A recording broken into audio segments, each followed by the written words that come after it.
Welcome to the Dr. Wyatt Show, where developing a long-lasting, happy relationship is the status symbol to achieve, and following my 6 marriage steps is a path to help get you there. I'm your host, Dr. Wyatt Fisher, a licensed psychologist specializing in marriage counseling. Remember, you can call the Dr. Wyatt Show podcast Monday through Thursday from 4:30 p.m. to 6 p.m. Mountain Standard Time at 720-307-7347 with your marriage questions. I'll pick up the phone, I'll respond back to your question. If you don't get me, leave a voicemail with your question and I'll respond back to it on the next Dr. Wyatt Show podcast.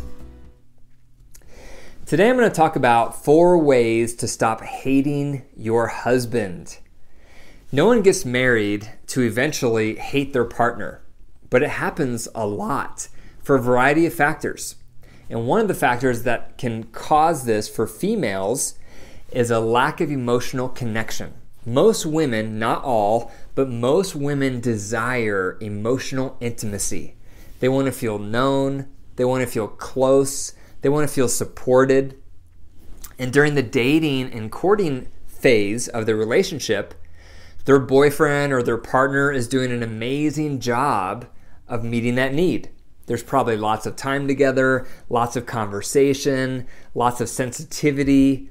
And because of that, the woman falls in love with her future husband.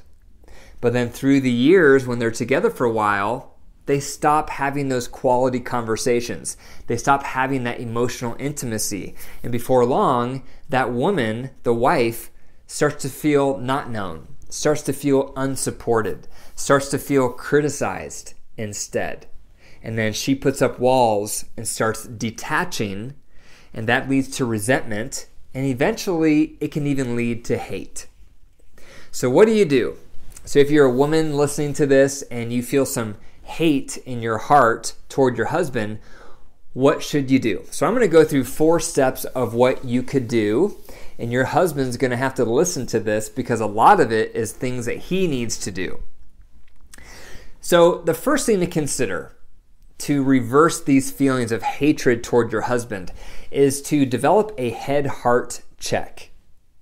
All of us have a love map, and that love map inside of us is all the things we feel and think, our highs, our lows, our dreams, our fears. All of these things are going on inside of us. And so this map inside of us changes. The map inside of me today of what I'm feeling and what I'm thinking and my highs and my lows is different today compared to 2 weeks ago, compared to 2 months ago, compared to 2 years ago. So similar to a map of any major city. So think of Denver. I live in Colorado. So if I think of Denver, the map of Denver today is completely different compared to 10 years ago, compared to 50 years ago, compared to 200 years ago, or 100 years ago. So maps of cities are always changing because new buildings get erected and new bridges get built and new highways get built. And we're the same. We're always changing. So if we don't have a method or a mechanism to stay up to date with our partner, we're going to get outdated. And that's the whole love map. Every couple needs a method on how to stay connected emotionally, to foster emotional intimacy. And that's where this method of the head-heart check comes in. So the head-heart check is a way for you and your husband to develop a regular routine of staying close, of staying connected, of staying updated. Because it's one of the worst feelings to feel like your partner doesn't really know you. Your partner really doesn't understand you. Your partner really doesn't know what's going on for you. When that starts to happen, we detach. We distance ourselves. And that can lead to resentment and even hatred at times. So this first step is developing what I call a head-heart check. So this is a time together with your partner every day. It can be 15 minutes. It can be all the way up to an hour or more. But usually it's good to start with a small amount of time while you're learning this skill. And what you do is you sit down together with your partner around the same time every day. You turn off all your tech. All screens are off. The kids are away. They're in bed or they're doing something else, so you're not distracted. and you give each other your undivided attention. You're going to face each other. You're going to look at each other in the eyes. You're going to give undivided attention. Now, once you're there, then you start the head-heart check. And the head-heart check is you're going to take turns asking each other, what's been on your head and heart? That's the question. What's been on your head and your heart? The head is everything you did throughout the day. Maybe you worked with some clients, maybe you had some meetings, maybe you did some errands. That's your head.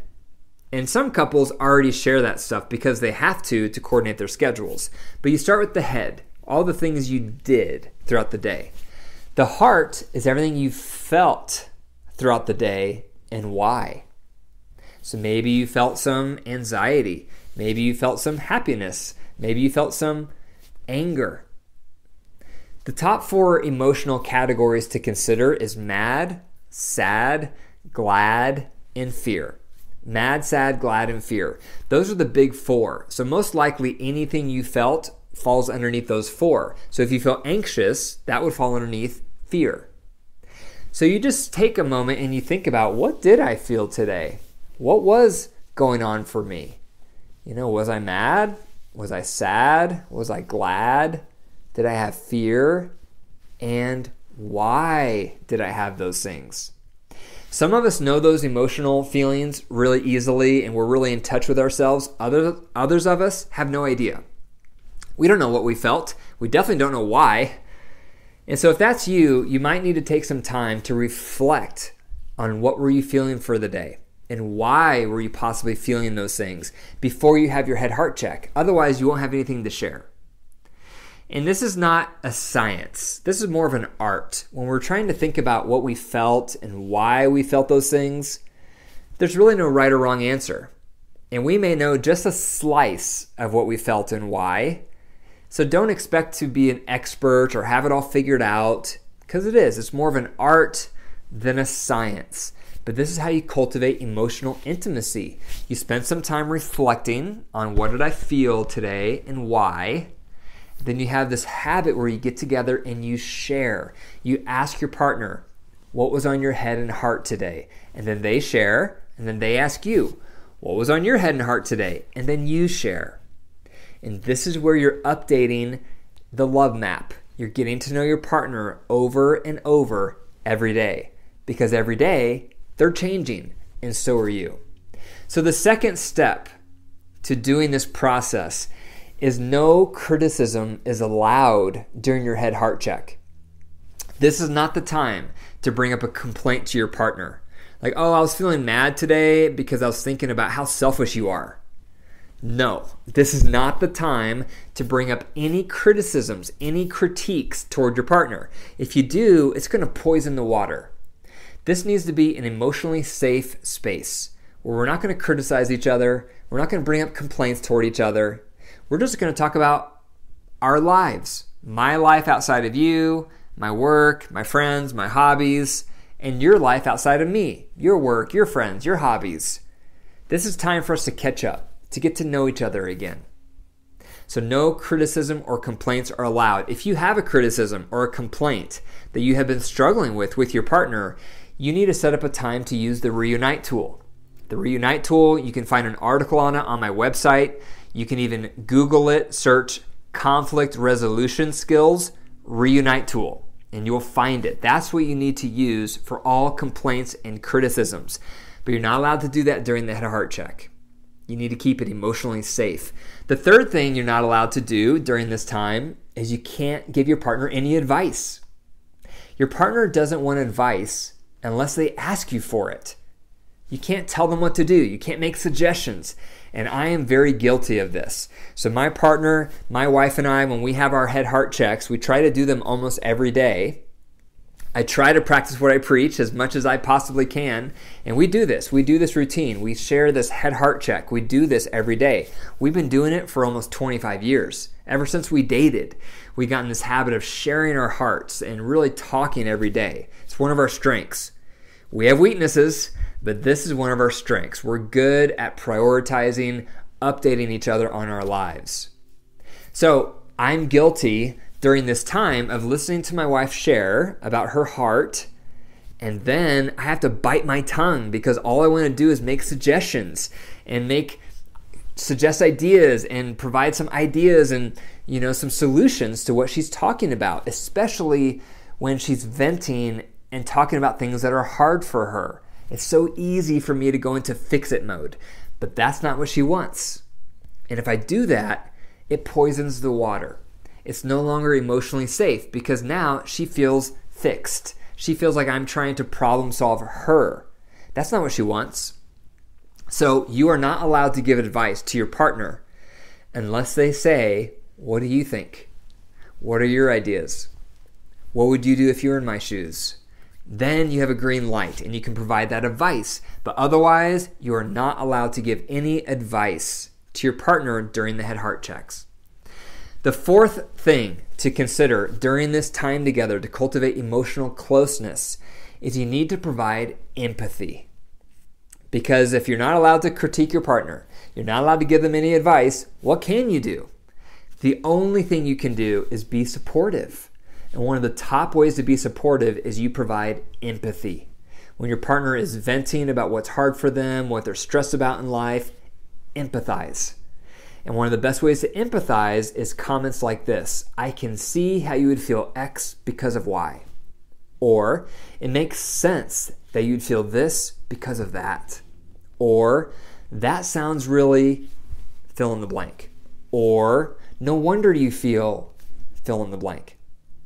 Those are some really great ones. Another great empathy statement is, that sucks. So empathy doesn't have to be complicated. You don't have to fill up the space with a lot of words. The best combo is empathy, then silence. Empathy, then silence. That allows your partner to feel understood, to feel heard, and to have space to keep talking if they want to. Now, there's going to be moments when your partner is venting, and it's going to be hard for you to understand where they're coming from. And when that occurs, you have to remember to put yourself in their shoes. When they're venting, you have to consider, what did they go through in their upbringing? You have to consider, what were their family values and their wounds growing up? What are their values today? What are their top worries today? What are their top needs today? What are their future dreams? What is their temperament like? What are their marital needs?